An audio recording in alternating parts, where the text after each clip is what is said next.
for anybody in the industry. If you really want to be a powerhouse, if you really want to be a top athlete in your game, it's about where your mental health is. It's about where your mind space is. Your network is your net worth. Come listen to some of the most successful people I know share invaluable knowledge, stories, and advice in real estate, business, and beyond. This is Weiss Advice. Whether you want to take your business or personal life to the next level, look no further. Welcome back to another episode of Weiss Advice. I am your host, as always, Yonah Weiss. Grateful to be here today with another amazing guest. If you are an avid listener to this show, you know we have incredible guests. So it's very hard to top all of the amazing guests we've had, and we're not trying to. It's not a competition, but we happen to have today one of the top people in my network, and grateful to finally have connected in person recently at his event. And welcoming to the show, Ken Ashley. Welcome. How are you? Great, Yonah. It's great to be here. And I was so honored that you came to the event in Atlanta and you flew from Israel, and you were the furthest traveled by far, maybe by double or triple. So that's right. I got an award, and if it was within reach, I would grab it. But, okay. But yeah, definitely amazing to have been there. Ken, you've been in the commercial real estate business for a long time, and you've seen a lot. And I'd love for you to kind of share a little bit of your background, how you got involved in real estate in the first place. And, what's your story? Well, thank you. I appreciate the opportunity to share the story. So I have a degree in marketing from the University of Georgia, go Dogs. And I worked in a couple of jobs before I got into commercial real estate. And I just happened to bump into a tenant rep who had come out of a pitch, and he was wearing a suit and he looked like $1 million. That was probably his fee. And I knew him a little bit, and I happened to be in the same office, and I said, hey, his name was Brad. I say, Brad, how's it going? He said, man, it's great. I said, what's so great? He said, it's real estate, man. It is awesome. I said, well, can we go to breakfast? And it turns out Brad was a very successful tenant rep at the time, working on a build-to-suit project, and he took me through the paces.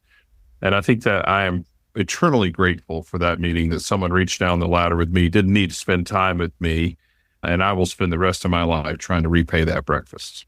That's incredible. Well, you can kind of, trace back how it all started. And well, I mean, it's amazing that you have people like that. And I say this all the time on our show, and really, you didn't hear it here, but the pre-recorded introduction to the podcast is your network is your net worth.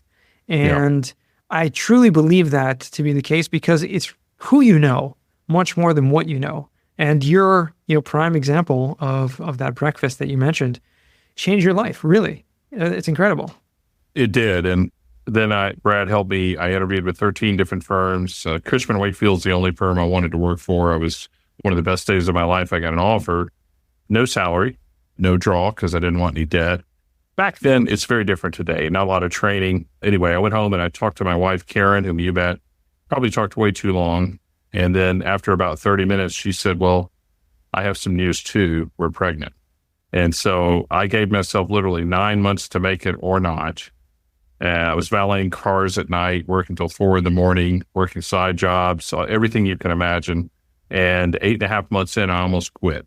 And my manager at the time talked me into staying. Thank God, Mike.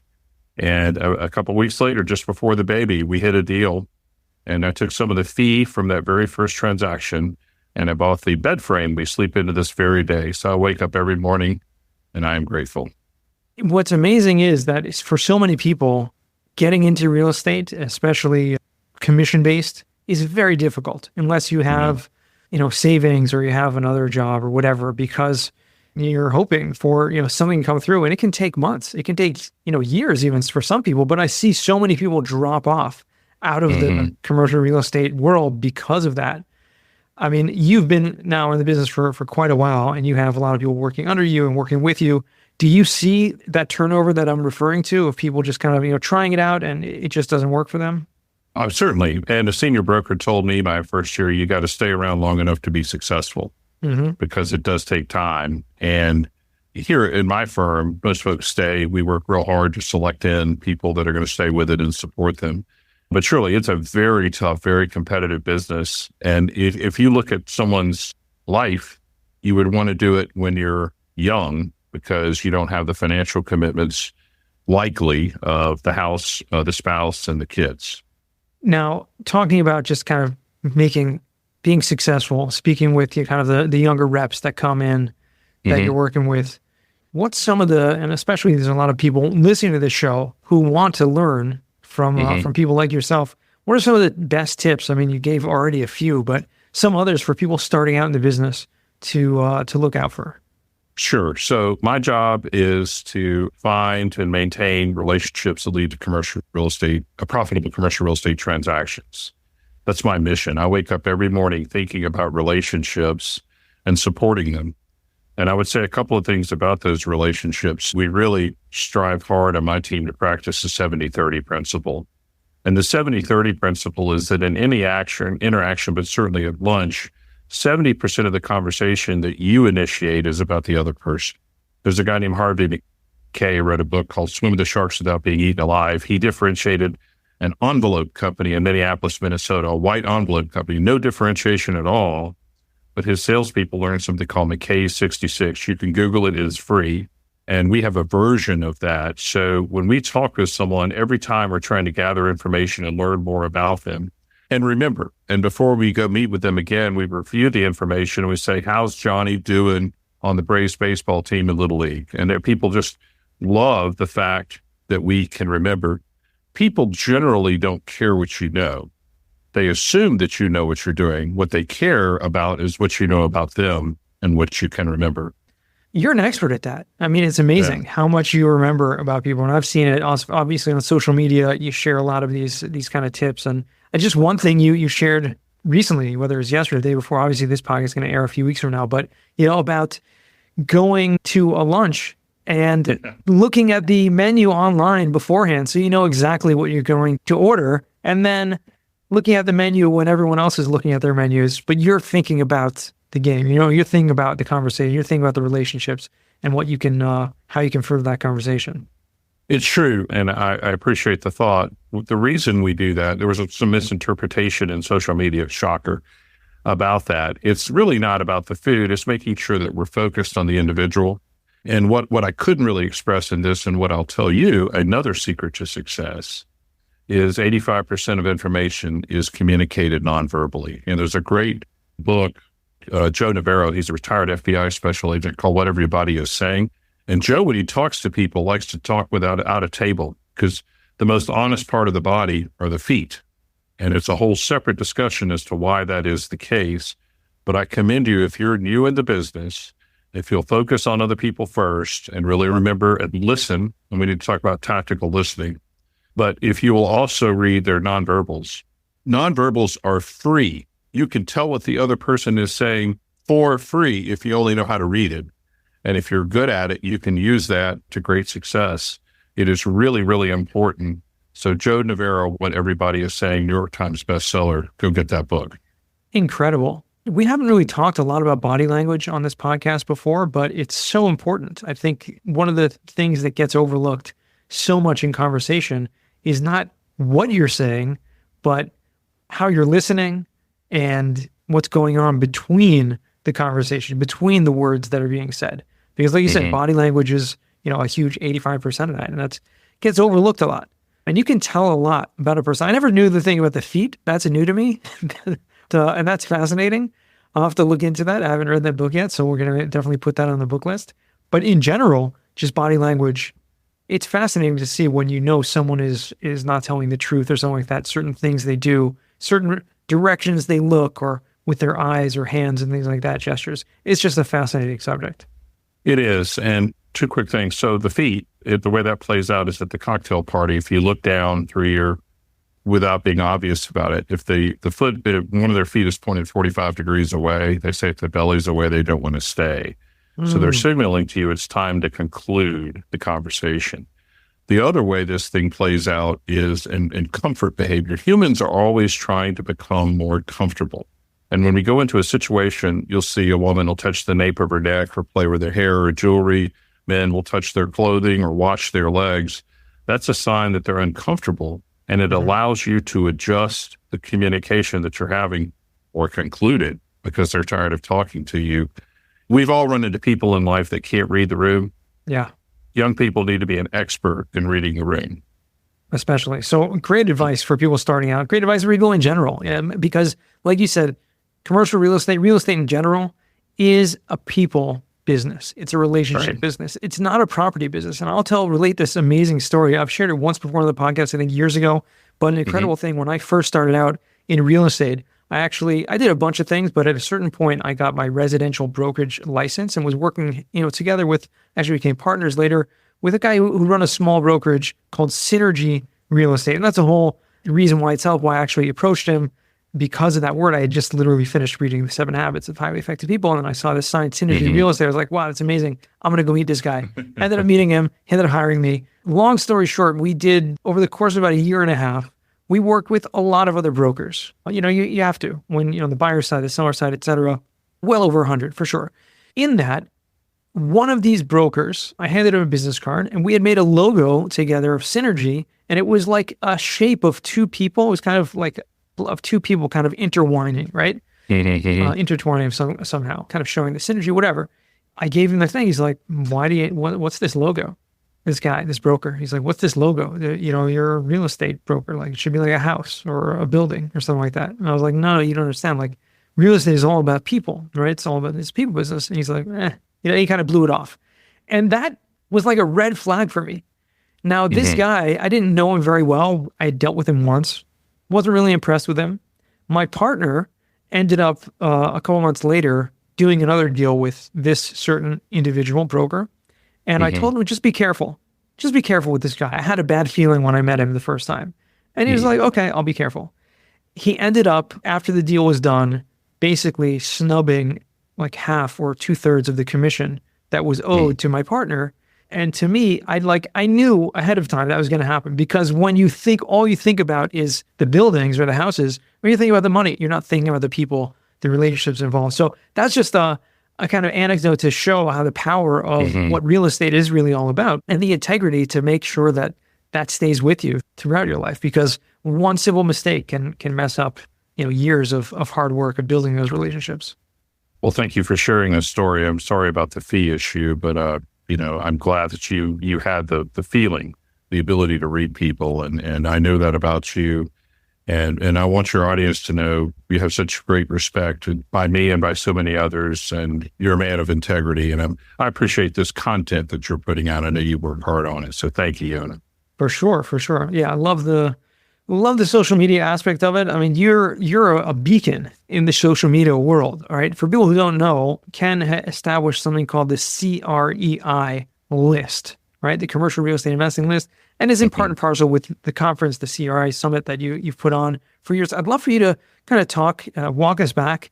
What was the impetus for starting that? And the list, just for our context, for our listeners, it's just, gathering people who are active on social media on the different platforms, the various platforms that they are, and kind of honoring them for their work, their hard work, really, that they put in to network and to and put out great content. So walk us back. Tell us about how that started, where that idea came from, and what it's led to. I'd love to hear more about that. Sure. So COVID was breaking in March of 2020, and there was a lot of unhappiness with scared people, fear. We all remember that difficult time. And I started calling a lot of people and having conversations. My buddy calls, my wife called it, hey, buddy, how you doing? And what a lot of us began to realize is that in the restrictions of COVID, even when COVID was over and we didn't know how it was going to end, that we would have to communicate differently, and digital tools would become more and more important. So talking to our mutual friend, Coy Davidson, and others, I realized there wasn't really a strong a source of truth about who was doing good things in social media and commercial real estate. Duke Long had published a list for so many years, and a great guy. And Duke and I had a conversation about it. But anyway, I started publishing a list on my own, the Twitter list, and I rebranded it CREI Commercial Real Estate Influencer. And I want to talk about influencer for a second. I realize in some corners it's a pejorative, but the I is lowercase in our acronym because it's designed to connote servant leadership. Influence for good, influence to help other people. And so what we built is now a group that puts together 7 different lists every year. Every list is curated by a volunteer, and I serve as the editor-in-chief, and we have a team that publishes those lists. And the purpose of the list is to recognize those people that have built followerships and are doing interesting things. I believe iron sharpens iron. I believe that putting those people together, which is the whole idea of the summit, can make all of us better. And we have something that we talked about at the summit called an abundance mentality, which I think is in fact the cheat code for a happy life. You're doing it right now. You're sharing. You're not making any money on this podcast. You're sharing with your audience, people that you've come across. And that is a great example of the abundance mentality. And what you do when you do that, when you have that mentality, is it actually helps you more than you help others. And so the list came together, the summit came to be, and next year we will celebrate our 5th anniversary in Palm Springs, September 10, 11, 12. CREISummit.com is where you can look to learn more about it. And we're going to have a birthday party. That's incredible. And seeing something like that happen in COVID, changed everything, I think, for a lot of people in business and the way we relate to business. What's amazing is that it's stuck, and it's because I think a lot of people overlooked the power of social media and the relationships that it can bring to. Before that point, when COVID happened, it was like, that's all we had, We had the Zoom meetings, and I, at that time, started a virtual meetup that we met once a week. We had like 100 people every week come together from all over the country and have like a guest speaker. And there were a dozen or two other people in the real estate world doing the same thing. But what amazed me is that people realized, yes, we may be going back to the office, we may be getting back to in person, but that aspect of the social media, we have to double down on that because we've seen the benefit that it can bring. And, we have connections like yourself and so many others. When I came to Atlanta a few weeks ago, it was incredible to meet face to face, have a conversation with so many people that we've conversed on the phone, on Zooms, on social media for years. And now to come, a perfect example was Allison Weiss, who we together did that LinkedIn. It was the first time we had met in person. We've been friends for 5 years. Wow. We've spoken on the phone and been Zooms and podcasts, dozens of times over the years. But this first time meeting in person, it's totally different once you've kind of established that relationship. When you go to a conference, instead of going to a conference and it being like cold introductions and trying to meet new people, which is great. And I love that also. But the most amazing thing for me, it's already warm. It's already these warm relationships. You give someone a big hug, you meet them for the first time. It's mind blowing, but it's so powerful. That's great. Well, I think one more thing to talk about before we run out of time for young people, but really for anybody in the industry. If you really want to be a powerhouse, if you really want to be a top athlete in your game, it's about where your mental health is. It's about where your mind space is. And I want to show you something I keep on my desk at all times, and is this. So this is a clear container. It's got 24 golf balls in there. And there are 3 red balls, and the other ones, the white ones, are represent the blessings in your life. Your health, your house, your food, your career, your parents, your spouse, your brother, sister, your dog, anybody, anything good in your life. And the 3 red ones represent the current problems that you're facing. And I have experienced this many times, that you go through life and an angry email, a mad client, a cash flow issue, a relationship issue is all you can focus on in life. And I've very recently have had conversations with a friend who's laying in bed worried about an issue, and he called me last night excited, the issue resolved. So a lot of this success is about perspective, and it's really important, I would say, to all of your listeners to keep your eye open on people in this economy and in this industry at this time. 2024 has been a tough year for a lot of people, but if you can simply listen and offer them perspective, A, you'll help them with their mental wellness, but B, what if they become super successful because of it? It's such a paradigm shift. It's just a perspective change when you do look at the countless blessings that we have. And I'll share with you a fascinating thing that we have, a Jewish tradition, that we're actually supposed to say a minimum of 100 blessings a day, meaning to thank God for different things in our lives. And we literally, in the morning is the majority of the time we do it. We have a very long, prayer service every morning. And through that, a lot of them are just I can open my eyes. I can, the fact that I have clothes. There's so many things one by one. And it's just practicing that gratitude and realizing where Love blessing and how much more. I mean, when you focus on that, you see that the blessings far outweigh any, minor things that can be bad. Even unfortunately, big trauma or things that happen in life, they're still dwarfed by the incredible amount of goodness and blessings that are abundant. You just have to choose what to focus on. And I love that That's right. visual that with the golf balls that's there, because that really just, it hits it home. And to be honest, I would, have M&Ms or something like that and have like all one color except like three, but have full a jar of like 10,000 M&Ms and like three, little red ones or something. Because that's more of a perspective, right? It's really, that's a more equal kind of proportion. Awesome. Fantastic. Before we go to the final four, which is obviously we're going to conclude, but I do want to ask you one more thing about just, in general, right? Again, we talked about relationships. We talked about what we can do to further that in terms of dealing with your local community. Because I know you do a lot on a national scale, obviously with the conference and everything you're doing with social media. But on the local community level, you've been basically living in the same place, right? For, I don't know how long. My whole life. Whole life, right? Yeah.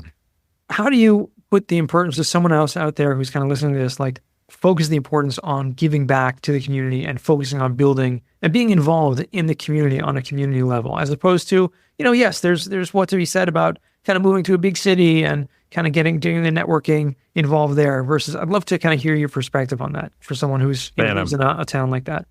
It's a terrific question. I live in Atlanta, Georgia, and we have something we call the Atlanta Way, which is we help each other out. But I believe in doing well by doing good. I have leadership in a lot of not-for-profits, and I'm passionate about each one of them. I try hard. I have a lot of late-night phone calls to help raise money and do all the things that need to be done to push those not-for-profits forward. But a great thing has happened if you're passionate first about the mission and then about your business, not the other way around. Business comes. I've had very large transactions come because I share a passion with a CEO or another leader on a board that I serve. And so as a young person, the question is, how in the world can I get involved in a board? I'm young. I don't have a lot of experience. And Harvey McKay says in the book I mentioned, Swim with the Sharks Without Being Eaten Alive, the best place to be on a board, first start with fundraising. If you're in commercial real estate, you're probably not afraid to call people. I love to call people and ask them for money. It gives me an opportunity to have the conversation. I'll call anybody anytime and ask them for money for a charity that I really believe in. When you have success as a fundraiser, then next you want to get on the governance committee. Why? Because the governance committee is the committee that selects board members. And you might, as a very young person, have the ability to take a CEO to lunch, and you're the person on the governance committee. You're not selling anything. And respectfully, you can be on the same level because you have some authority.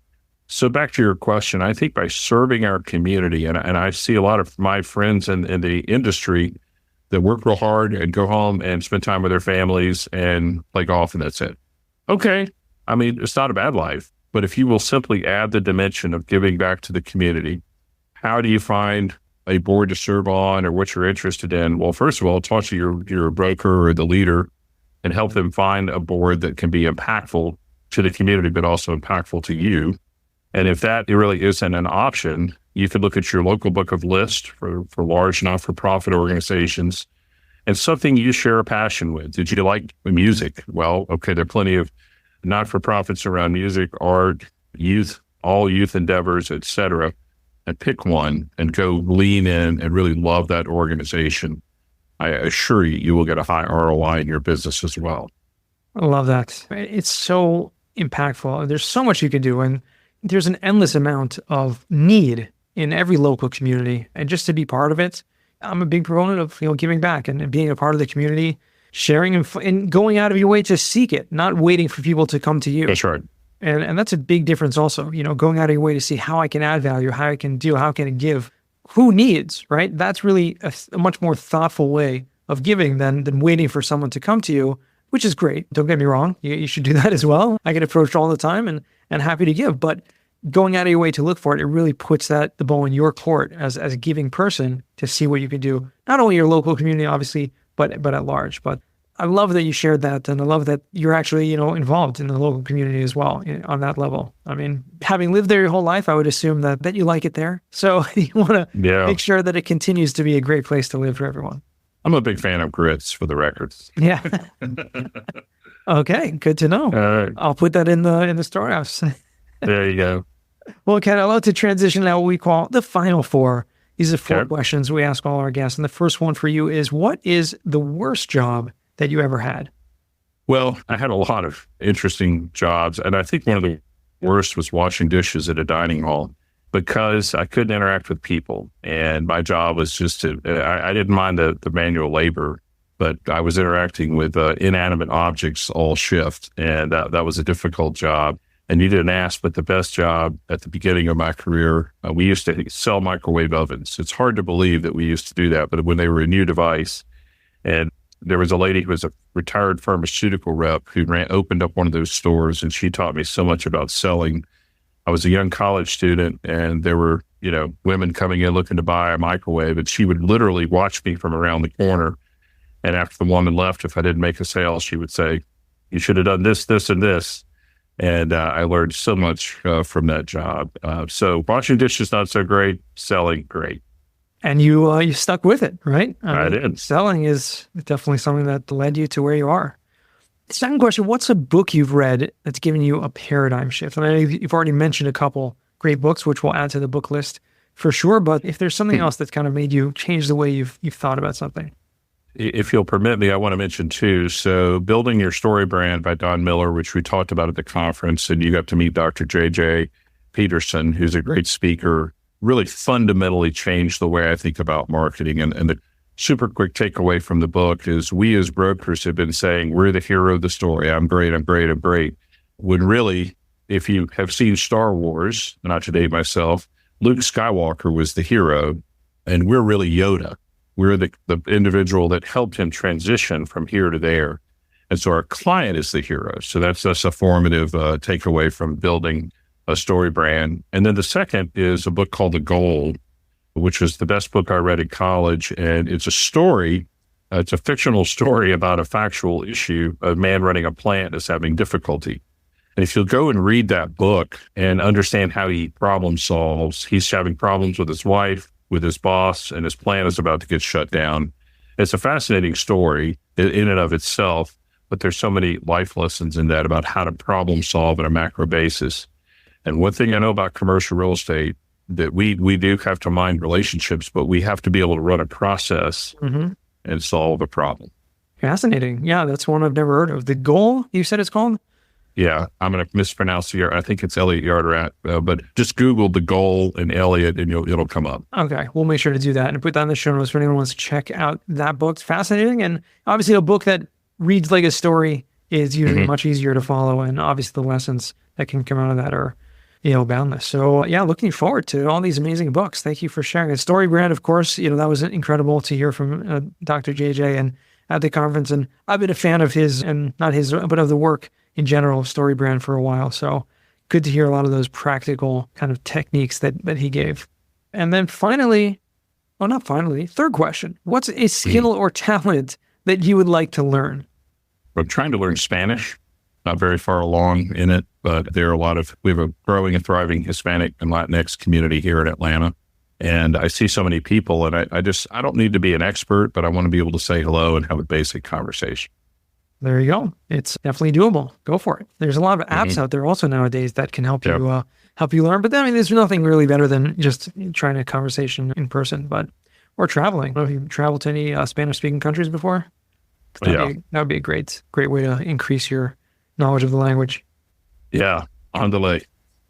Arriba. Okay, all right. Fourth and final question: what does success mean to you? Well, it's certainly far more than money. I mean, money, as Elon Musk says, is a data point, which is great to know if you can keep it all in perspective. But to me, success is about being significant. And significant is you create a body of work. Maybe they'll remember you for a few minutes after you're gone. But more importantly than that we each use our lives to impact others. that I could be the Brad Smith to someone else, that I could help them ignite a flame and change their life by some small action, or maybe not a small action that I've done. The way I've treated someone or listened could help them live a better life. And if we can each do that and impact only a few people, the math works in our society, in my country, and in our world, if we will simply lean into others and try to make an impact. And that is largely what the CREI community is about. It's a passion project of mine to make an impact. It is not about making money, but it is certainly about making friends and relationships. And including you, sir. And thank you for having me on today. It's been such an honor. Awesome. Well, my pleasure, Ken. Thank you. I appreciate you taking the time out of your busy day, and I'm glad we can make this work. And finally, where can our listeners find you or reach out to you? Well, certainly at Ken Ashley on Twitter, at Ken Ashley Atlanta on LinkedIn. So you DM me through any of the social media apps, and at Google, you can find me pretty easily. Mm-hmm. And if I can be of help to you, do reach out. And if you don't hear from me the first time, just know there's a lot of communication going on. There's please no disrespect. Just reach out again. And I would love to help you if I can. Absolutely. Thank you. Thank you again. And to our listeners, thank you all for tuning in once again to another episode of Weiss Advice. And remember, until next time, the best advice comes only when you ask. Real quick, I have one question for you. Did you like this episode? If you did, I want to ask you a huge favor. See, the biggest thing that helps this podcast grow and that will spread this message to the whole world is that if you leave a review, a rating, and subscribe to the podcast. What that does is it basically tells the platforms that this podcast is out on is that you like my stuff and I'm doing something right. So take a few seconds out of your day, hit that subscribe button, leave a rating or review. I would be extremely grateful.